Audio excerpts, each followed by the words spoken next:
Okay, so quite a few of my viewers have actually sent this one over my way, whether it's on Blue Sky, email, and even YouTube comments. It's actually one of the better reports I've seen from CNBC. It covers the growing boycott against the US products and travel, not just here in Canada, but also across Europe as well. If you haven't seen it yet, don't worry. I'm going to be going through it in today's video, and I've left a link in the description to the full report from CNBC. Before we jump in, it's been a while since I shared one of my mom's photos. This one's from Telegraph Cove in BC. I honestly had to check where it was on Google Maps, but it's on the northeastern side of Vancouver Island. Thanks again, Mom. All right, let's get into it. This section here traditionally would have been filled with U.S. corn. Customers love it because it's a great product. What started as a big display has been shrunk. In response to U.S. tariffs and President Trump's threats to annex Canada, 71% of Canadian consumers say they intend to buy fewer American products this year. That's having an impact. The U.S. economy could lose up to 0.3% of its GDP, or about $90 billion in 2025, due to the boycott of American goods and the decline in foreign tourism. Giancarlo Tremarchi is the owner of Vince's Market, a Canadian grocery store chain with 4 locations. He's seen the backlash firsthand. Talk to me a bit about how the Buy Canada movement has affected you at the grocery store. Our customers are demanding from us as much Canadian product as possible. They're getting frustrated and upset when they see too much U.S. product. So the grocery store owner brought up something that really got me thinking. We'd all love to see big chains like Sobeys, Save on Foods, Safeway, Superstore all cut back on U.S. products. Giancarlo's store is smaller, but he actually listens to his complaints while having too much American items. So what if we, as Canadians, started doing the same thing with the big guys? If it's just a few people that speak up, they'll most likely ignore us. But if they get thousands of messages, that might get their attention. I've left the email addresses for the major grocery stores down in the description, just in case you want to use it. We've seen the very visible and visceral reaction from markets to US policies, but it's very interesting to see from the consumer side what impact it's having. And these little acts of activism from consumers who have decided to turn their back on certain US products. If there was a Canadian version and an American version, we probably already delisted the American version and supported the Canadian product because that's what our customers are looking for. And several countries, including Canada and Mexico and some in the European Union, are responding to aggressive U.S. trade policies with retaliatory tariffs of their own. The U.S. tariffs look like they're going to last for the duration of the Trump administration in one form or another. That's going to keep other countries kind of in a negative mood towards U.S.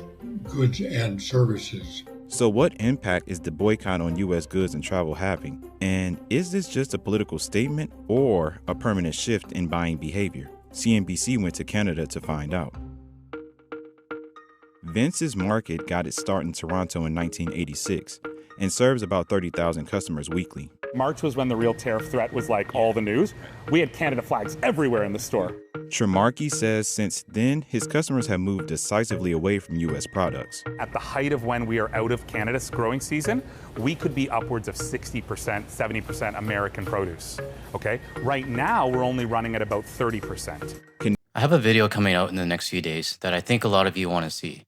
It's a grocery store in British Columbia that made a big change. They cut their U.S. produce down to 20%. But they didn't stop there. They kept going. And now they brought it down all the way to 0. No US produce at all. So yeah, it's possible. It really comes down to how far the shop owner is willing to go. I hope more stores follow the lead. If you want to see how they did it, subscribe to my channel. That video should be out in a few days. Canadian flags and labels mark domestic goods in aisles, while apps like MapleScan help shoppers identify origin. You take a photo of a product, the app will scan what that product is, figure out what it is, the label, look up information online about it, essentially compile all that information together into a product page to kind of give you information about like the company's history, who it's been owned by in the past versus now, what are its Canadian ties. But some items are hard to replace. Mangoes and pears you can get from different parts of the world. When you get into things like Anjou and Bartlett pears, right now you can only get them from the United States. The most in demand and the hardest ones to replace from the US is typically berries, citrus, and greens, lettuce. If there is produce from the US and produce from Canada, and they're the same, of course, I'll go Canadian, of course. We've always been very pro-Canadian, even way before all this stuff happened. This just reinforced it. Canada is America's second largest food export market, worth $28.4 billion in 2024. The US exports $28.4 billion worth of goods to Canada, just behind Mexico's $30.3 billion. That's a lot. And every time you leave the product on the shelf, whether it's fruits or something labeled made in the USA, you're chipping away at that number. Now, not all Canadians are on board, and that's okay. There's nothing we can do about them. But we keep doing our part because it's already making a difference. And if you haven't used that MapleScan app yet, there's a link in the description below. Try it next time you're out at the grocery store. The boycott has impacted other parts of the store too. How is that affecting kind of these perceived American products like Coca-Cola or Lay's? Yeah, Coca-Cola and Lay's are great examples of global brands. They actually bottle Coke bottles in Canada, about an hour and 30 minutes north of here. Frito-Lay uses Canadian potatoes. There would have been no identification of where Frito-Lay products were made. It would have been small and on the back. Once they realized that they were getting a bad rap, they went ahead and they added Made in Canada labels permanently onto the bags. American staples like wine, beer, and spirits have seen the biggest change being wiped off Canadian shelves.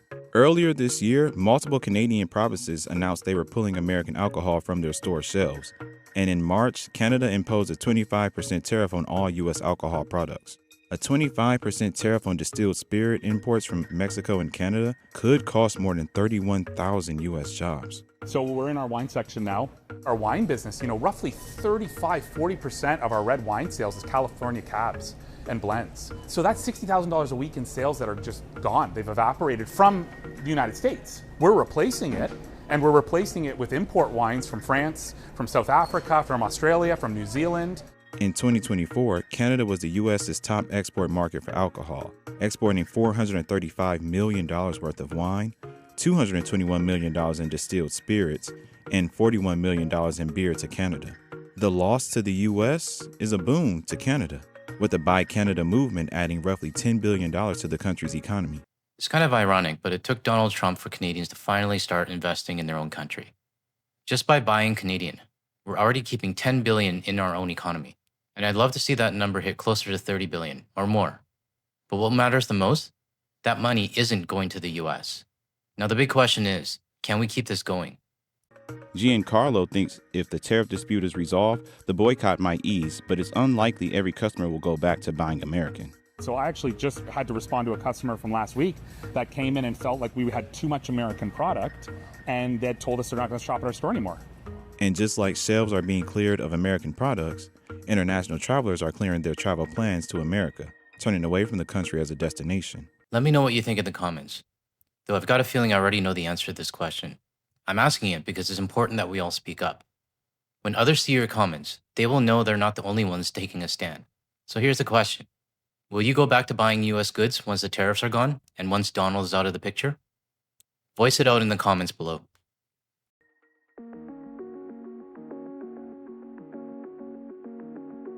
More Canadians visit the U.S. each year than from any other country. In 2024, 20 million Canadians visited the U.S., generating $20.5 billion in spending. But the flow is slowing. Online travel searches from Canada to the U.S. dropped 50% this spring. If you look at Canadian drive traffic, it was down nearly 30% in March. Air travel, not as bad. Combined, it was down about 15%. And you hear it anecdotally, either Canadians staying in Canada for vacation or going to somewhere else like Europe. Businesses along the northern U.S. border report plunging revenues, vanishing foot traffic, and uncertainty over survival. When you look at that border traffic, as you said, Michigan, obviously with Windsor and Detroit right there. When you look at New York State, Buffalo, they've taken the brunt of that fall in Canadian travel. I want to go back to something that Jeff said. He's the president of the U.S. Travel Association. He mentioned a 15% drop in air travel. That number made me raise an eyebrow because the drop from Canadian travelers looks a lot higher than that, and the numbers that the Canadian side is reporting is also higher as well. But one thing he's right about, border towns are taking the brunt of it. Our daily cross-border shopping is done. Canadians are not going to a place like Maine, Washington, Blaine, Rochester, or Old Orchard Beach anymore. And now, they're begging us to come back. But this is what happens when your government starts talking about annexing Canada and calling us the 51st state, or calling our former prime minister a governor. After doing dozens of videos on these struggling border towns, I have to be honest, my sympathy is running out for them. And it's not just Canada. Across the Atlantic, travel to the U.S. from Europe is also dropping. sort of early indications from Europe that that might be the case too. A core saying that bookings from Europe to the US are down 25% over the summer period. The pullback is costly. The U.S. is on track to lose $12.5 billion in international visitor spending this year compared with 2024. It's part of a sharp reversal over the past decade, but tensions tied to trade and immigration are making it worse. It's about $200 billion that these international travelers spend. That's bigger than all of our agricultural exports combined. We need these travelers here, obviously, from a job standpoint, a spending standpoint. When these travelers come, they do nothing more than come, spend their money, and go home and tell their friends and family to do the same thing. It's free money. Wait a second. I thought the right always said that the US could survive just fine on domestic tourism alone, that they don't need international tourists. Let me bring up my trusty Dumb and Dumber video clip again. Also, of course, like, we could survive without a ton of international tourism. I think the tourism industry in America, and I don't know this as a fact, but I think our tourism industry is more based on domestic tourism. Like during COVID, Because this right here is one of the reasons why so many of us don't want to come back. There's zero respect for the people who help feed over $2 billion into the US economy. I know I've used this clip before, probably more than a few times, but it's worth repeating because it shows part of the US that doesn't respect us, doesn't value us, and frankly, doesn't even want us there unless we're spending money. Now, just to be clear, when I say part of the US, I really do mean part, not all Americans. A few of you have pointed that out in the comments, and you're right to do so. Please know, I'm not lumping everybody together. I'm talking about the part of the US that continues to support your president, the part that shows zero respect for international tourists. That's who this is about. Not all Americans, just that part.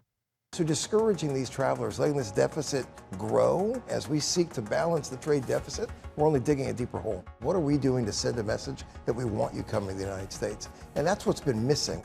From goods to getaways, the impact of U.S. policy is reshaping international behavior, and the ripple effects may be long-lasting. The boycotts that began in Canada have spread. European consumers frustrated with American foreign policy are rejecting U.S. companies as well. And anger over Trump's comments about annexing Greenland led 44% of European consumers to say they're shifting away from U.S. products, no matter what happens with trade negotiations. Tesla, McDonald's, these being front of mind, some of these really big household US names that they've just been rejected by some consumers in Europe. Tesla has seen the brunt of the boycotts. Its European car sales have tanked for the 5th straight month in May, with sales plunging almost 28% from brand damage, increased competition, and the political views of CEO Elon Musk. I want to temper the optimism a little bit. It's tough out there. I mean, the markets, particularly in the U.S. and then developed Europe, I'll say, remain very subdued. The trends at total distilled spirits, which would be total spirit takeaway, in these markets are not anywhere near where they were 2 or 3 years ago. I want to thank our European viewers and those in Australia, New Zealand, and the rest around the world. At first, I was honestly surprised to see how many other countries standing with Canada. But now, it's growing into a global boycott of the US. It shows the world won't stay silent while a bully tries to push everybody around. I did a video recently on where Canadians are traveling instead. You'll see it in the top right corner. It's great to see Canadians supporting your countries instead, like Canadians visiting Spain, or Canadians going to Europe or Australia. Let's keep that support going. And to everyone who has backed Canada, thank you. The fallout from America's trade wars is no longer limited to tariffs and boycotts. Global growth is now projected to slow by nearly half a percentage point as a result. In terms of global GDP growth, that is a big number because the annual growth is maybe like 3.5 or 4%, and you're taking 1% off of that. That's a pretty big hit. What we're starting to see in the data is that American manufacturers based in the US are starting to increase prices as a response to lowering volumes in other countries, like Canada, for example. But still, there's hope that the trade tensions will ease over the long term. Do you think that this will be a long-term trend? I think there will be some long-term impact where American products and American brands will be negatively impacted long-term. But I do believe there's a point where we get back to a balance of an interconnected food system because just that serves the best needs of our customers, both sides of the borders. This is where I don't agree with Giancarlo. I don't think we should return to an interconnected food system. And honestly, consumers don't control that. The grocery stores do. If you start adding US products back, you're going to upset a lot of Canadians who don't want it to go back. And chances are, those items might just stay on the shelves for a very long time.